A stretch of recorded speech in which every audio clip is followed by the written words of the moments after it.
What it is, yeah. It's your boy Krook, LDBT 100. We in it short. We in it short. And today, we got another reaction video. You know what I'm saying? So listen, y'all. If you guys haven't been in the sports world news, you'll know that Scottie Pippen and Michael Jordan, mainly Scottie Pippen. I wouldn't necessarily say Michael Jordan, but Scottie Pippen is going on a tear. I think he's releasing like a new book or a memoir or something like that, and he's unhappy about how he was portrayed in The Last Dance. So he was firing up some shots, bro. I ain't gonna lie to you, he was firing up some shots, and I think he did an interview where he sent a shot at MJ. So we just gonna take a look at this. Ooh, excuse me. Jeez.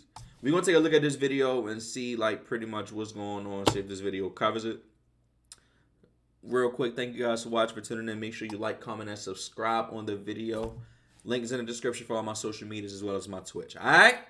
Let's get to it. Spokesperson. I don't see many bad back games, but I do see flu games. The reason the flu game's iconic is because Jordan scored 38. The reason the bad back game isn't is because Scottie scored 8. You're calling Phil a racist. I don't got a problem with that. Do you think Phil was or is? Oh, yeah. How much rent does Michael pay Scottie in his head? What did you think when he said he was going to go play baseball? It's a selfish decision, but it was kind of who Michael Jordan was. As you just heard over the past few months, Scottie Pippen has had a lot of opinions, and they have been. But what I want to know is why now, though, bro?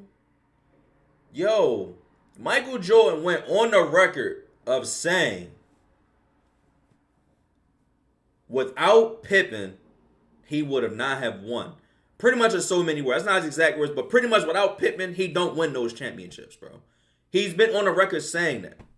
He's saying that Scottie Pippen is great. You feel what I'm saying? Jordan is Batman. He's Robin.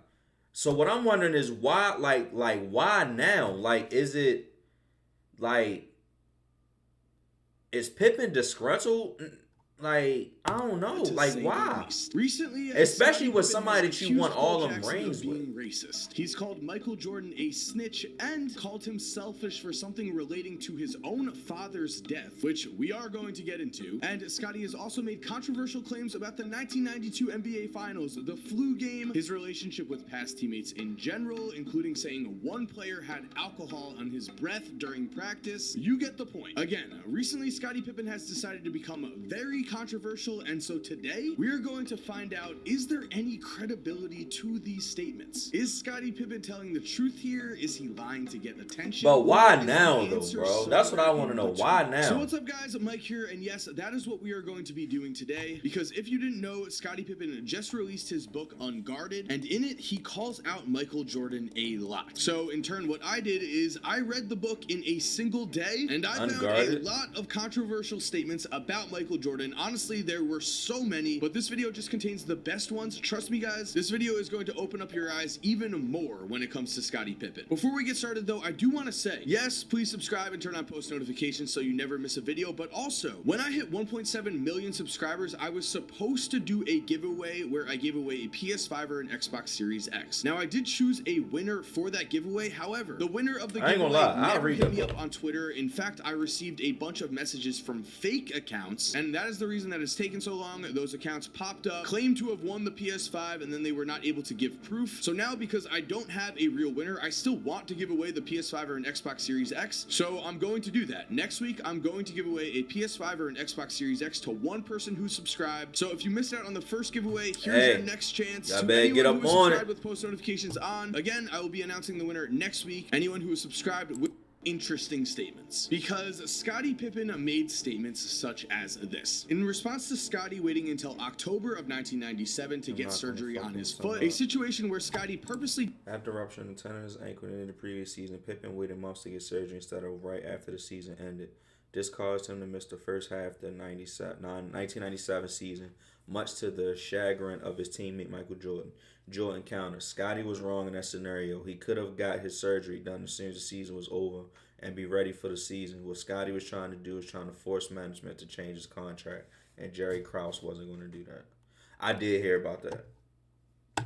He did not get surgery in order to screw over his own team's front office, which in turn screwed over his teammates, as Scottie did miss the beginning of the season and did not play a basketball game until January 10th. Pippen had this to say after Michael Jordan called Scottie selfish in The Last Dance. "How dare Michael call me selfish? You want to know what selfish is? Selfish is retiring right before the start of training camp when it is too late for the organization to sign free agents. When Michael put the Bulls in that position in 1993, Jerry Krause was forced to bring in a journeyman, Pete Myers, who had most recently played for a team in Italy." Now, at face value, that might seem like an interesting statement. However, Michael Jordan's father was murdered on July 23rd, 1993, right in the middle of NBA free agency. To say that Michael Jordan was selfish because he took a few months after his father's death to retire to play baseball in his father's memory, I don't know. To me, that just seems like a horrible statement to make, especially when Scottie himself in his own book proves that he is a hypocrite, as in his book when discussing the 1990 NBA playoffs, Scottie Pippen talks about beating the Philadelphia 76ers and says the following: "I don't remember much about that series. Basketball was the last thing on my mind. Shortly before game 2, one of my brothers called to say dad had 24 hours to live. He passed away the next day at the age of 69. It is perfectly understandable for basketball to be the last thing on his mind. For him to call out Michael Jordan for doing the same thing, that to me just isn't right." And really, when it comes to Scottie Pippen's statements, when it comes to his book, that seems to be the complete theme here. Because when calling people out, Scottie Pippen has a tendency to stretch the truth or leave out facts. Because continuing on in the timeline here, to set the stage here, we are in Game 6 of the 1992 NBA Finals, where heading into the fourth quarter, the Blazers were up by 15 points. And this is what Scottie had to say about that fourth quarter. "Beginning the fourth quarter with the second unit and myself on the floor, Michael stayed on the bench, we turned the game around. Bobby Hansen, a guard we acquired from the Sacramento Kings early in the season, hit a huge three-pointer to launch a 14-2 run. The score was 81-78 in favor of the Blazers when Michael came back with about 8.5 minutes remaining. Phil had kept him on the bench a few minutes longer than usual. The Blazers were done. The final, 97-93. Now, that sounds all in good, except as we are about to find out, Michael Jordan closed this game out. We will get into that because I do want to finish off with Scottie Pippen's remarks on this game. I can think of no better illustration of what the game of basketball is about. The team, not any one individual. Except not a word about the comeback was shown in the documentary, as if it never happened. Why not? The answer is obvious. It wouldn't have enhanced Michael's legacy to show his supporting cast being the difference in such a game of such magnitude. And that is where we're going to stop. Scottie in of such magnitude. The Bulls would likely have lost that game if Phil had put Michael back in earlier in the fourth quarter. Tex was right. Michael wasn't moving the ball. And that is where we're going to stop. Scottie in this instance is... Yo, I ain't gonna lie, man. This honestly, just the way it's being broken down, it just seems like I'm going through something, we going through something, so I got to deal with it the way I know how to deal with it, and this is how I'm dealing with it, and they don't agree on how they're dealing with it, bro. Like, Jordan retired, and also you got to remember his father passed, so he stepped away from basketball. So now you calling him selfish, but you do the same thing. Like, I don't get it. So, I don't get it. Is trying to make it seem like Michael Jordan was playing selfish in Game 6 of the 1992 NBA Finals, and because of this, the Bulls were losing, and then, at the start of the fourth quarter, Scottie and a few other guys helped lead them back into the game, where then they cruised to a victory. That was not the case. This was a very close game. And yes, Scottie emphasized himself leading a comeback, but did not mention Michael Jordan, and in those final 8.5 minutes, Michael Jordan scored 12 points. Going even further here, with around 36 seconds left, Michael Jordan made a very, very clutch basket to give the Bulls a 4-point lead. He then, on the very next possession, up 2, was fouled, knocked down both clutch free throws, and gave his team a 4-point win. This just brings us back, though, to what I've been emphasizing, and it's that Scottie loves to leave out information like this. He mentions the comeback the Bulls had at the beginning of the fourth quarter to reinforce that this was a team, proceeds to claim that The Last Dance left that out of the documentary because it didn't make Michael Jordan look good, and just so happens to forget to mention that that Michael Jordan actually scored 12 points in the fourth quarter, closed out the game, and looked amazing. If I'm going to be honest, and again, talking themes of this book, I do feel like in a lot of ways, Scottie wrote this to get the recognition he felt he deserved. I just feel like he went about this all the wrong way. He ignores a lot about the situation that's what they said. Like, and really tries to paint. Like, from what I'm hearing, they're saying that Scottie Pippen just feels underappreciated. Like, they feel like a lot of times, like, a lot of the credit used to always go to Michael. Michael did this, Michael did that. Even when, like, let's say, for instance, they're winning. Okay, cool. Jordan was the reason why they won, not because of Pippen and everybody. But listen, I'm going to be honest with you, bro. And all my years of watching sports, to me, just as a fan watching a game, that's how I feel like it's always been.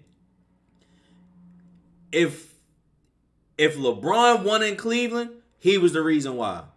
If he was out of the game, and let's say, for instance, Kyrie will put up some buckets. Yeah, Kyrie put on a show, but they won because of LeBron James. Same thing with, like star players are always going to get the credit regardless, because that's the face of the team. When you look to see that team play, you're the first person you're pulling up in the box score.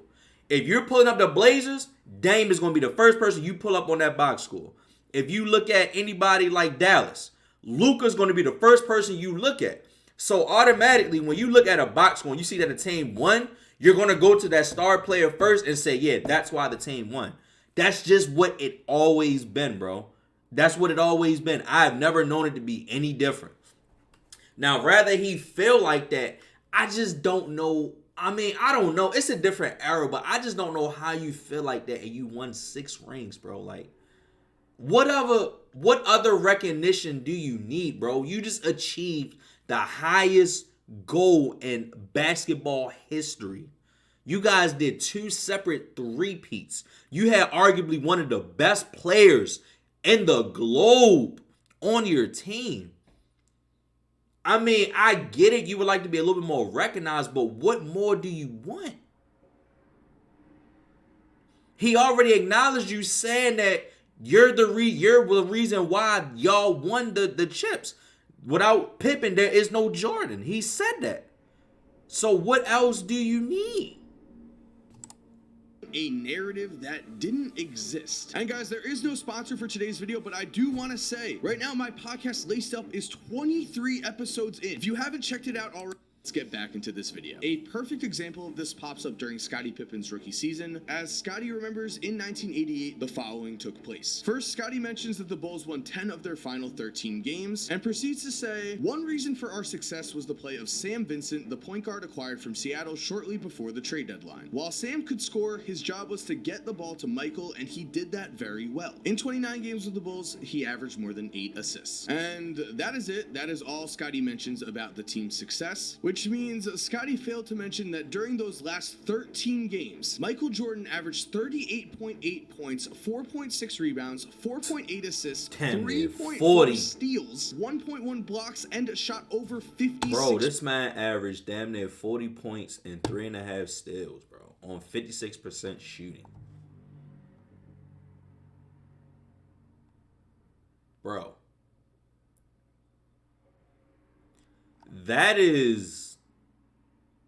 That stat line, yo, that's like KD.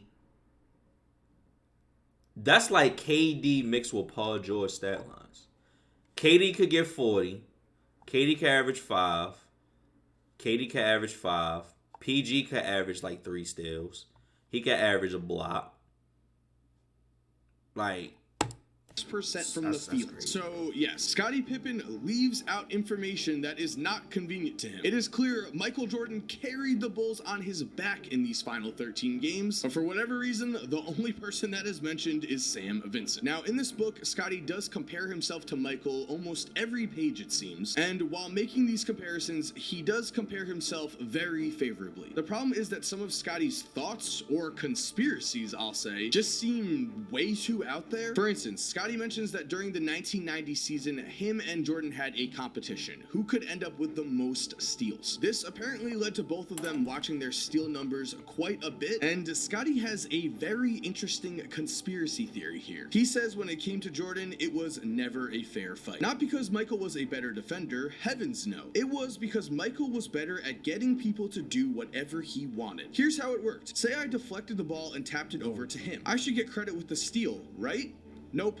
More often than not, the steal went into his column onto the stat sheet and I could do nothing about it. Let's just think about this logically here. How many times in a single season could Scottie's situation even happen? Specifically, tipping the ball away from another opponent directly into Michael Jordan's hands. Now, unfortunately with Scottie, it does feel like there is a theme here, and that theme is that Scottie believes a lot of people throughout his career were out to get him in some way. One of the best examples I can show you of this took place during the 1992 season, where, according to his book, Scottie feels like he was slighted for the MVP. Let me explain. After an incredible season by Scottie Pippen, where the Bulls finished 67-15, and Scottie averaged over 20 points, 7 rebounds, and 7 assists a night, Scottie wrote this: "There was talk I might win the MVP. I could have a triple-double every night and the writers would never vote for me over Michael. Lo and behold, Michael won the award for the 3rd time in 5 years. I came in 9th. When it comes to the 1992 MVP race, I do understand that Scottie had an incredible season. The thing is, when we compare his numbers to Michael Jordan's, it doesn't exactly take a rocket scientist to figure out who is going to win the MVP here and who is going to finish 9th. And with that said, guys, even though this could be a 40-minute video, this is the final thing we're going to be talking about, and I think it's a great one because if you didn't know, during the 1993 NBA playoffs, in Game 3 of the Eastern Conference semifinals against the New York Knicks, with 1.8 seconds to go, the Bulls were tied and Phil Jackson drew up the play for Tony Kukoc. And in Scottie's own words, in the book, he told Phil,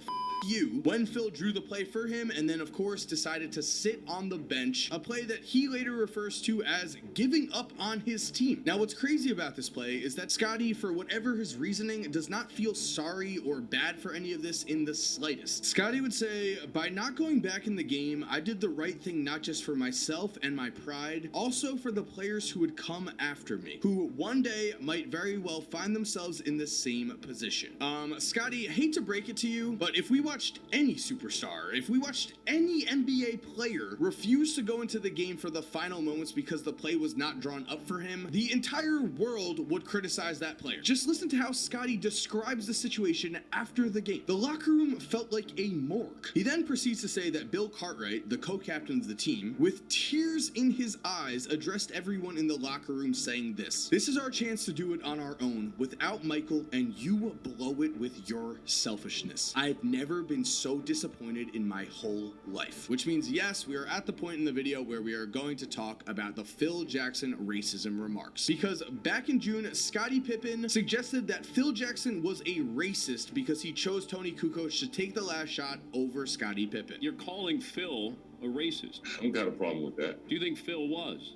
Or is? Oh, yeah. But the weirdest thing to me here is that if you were to look at Scottie's book, you would think that him and Phil were just fine. In fact, you would assume, because he says it, that Scottie regrets all of this. Here's what Scottie said in the book. Many were also surprised in June when, during a couple of interviews, I suggested Phil was a racist, and that was why he designed Tony to take the last shot. Nothing could be further from the truth. I was so hurt when he picked Tony over me that I needed to come up with an explanation for why I was rejected. So I told myself at the time that Phil's decision must have been racially motivated, and I allowed myself to believe that lie for nearly 30 years. A bit to unpack from that statement. The first thing is, I do understand Scottie's point of view where he was the man and he wanted the last shot in the game's crucial moments, but the thing is, throughout this entire book, and trust me when I say, it almost gets mentioned on every page, Scottie continues to say basketball is a team game. I of course agree with him, basketball is a team game, but if basketball is a team game, then how do you sit on the bench and watch your team play out the final moments of a playoff game because you're mad that you didn't get the last shot called for you. Seems a bit hypocritical. Then, as if this situation wasn't strange enough, a writer for the New York Times actually interviewed Scottie Pippen, and as you could see right here, during this interview, the following exchange took place. Your interview with Dan Patrick in the spring made a lot of headlines. You said it was racist for Phil Jackson not to draw up the play for you in the famous 1.8 second game. You walked that back in the book. What made you walk that back in the book? Scottie, what made me walk it back? Yeah, Scottie, I didn't walk it back. I didn't have it in the book. I said it was probably not right for me to say that about Phil being racist at this stage. It's water under the bridge now. But at that point in time, based on where I was as a player, the year that I was having, I thought it was a bad move on his part. Just to clarify, because I just want to make sure I don't put words in your mouth, you don't think that Phil was racist in designating Tony Kukoc to take that last shot. Scottie, did I say it? What are you asking? Okay, in your book, and I'm quoting you here, Scottie, wait. Have you heard me say that I said that? Well, yeah, I watched the interview. Okay, so I said it. Now, what are you asking me? In your book, you write, so you call it a lie? So I just want to clarify exactly what it is. Do you or do you not believe that Phil was being racist when he drew up that play? Scottie, I feel like it was a moment where he did me wrong. How about that? How about I answer your question that way? This same writer in a tweet said that Scottie took issue with many of his questions and at one point didn't seem aware of what he wrote in the book. Afterwards, he canceled a photo shoot. So as you just saw from that interview in the New York Times, a writer specifically asked Scottie, do you believe Phil is racist? And he would not say that Phil wasn't racist for whatever reason. Even though in his book, he said Phil wasn't racist, he said he made a mistake. Call me crazy, but I don't think you should just be tossing around the word racist if you don't fully believe it. And there we have it, guys. Thank you for watching. I hope you enjoyed today's video. I've already basically given my thoughts on this entire Scottie Pippen situation, so I want to know what you guys think. Definitely comment down below what you think about Scottie, what you think about Jordan, Yeah, it's certain words you can throw on, but racist isn't one of them, bro. I ain't gonna lie to you. You can't throw that word around. But I don't know, man. I don't know. And then the thing about it is Jordan's not saying nothing, bro. Like, Jordan is just sitting there, just letting them talk, say whatever it is he wants to say. But the crazy part about it is, what are you getting out of this? Like, okay, you said all of this about the team and Jordan was selfish, all this and that. What is the end goal here? Like, are you trying to have, like, people feel sympathy for you? Are you trying to... I don't know, man. I don't see why you're doing it and what is the end result of you doing this, bro. Like, now, if it was another dimension just to sell your book, I don't know, man. I don't know. If you guys watch this video, tell me what you think. I don't know. I'm a little stumped on. Excuse me. I'm a little stumped on this one. But I'm gonna see you guys in the next one. I love you guys. I'm gonna holler at you. Peace.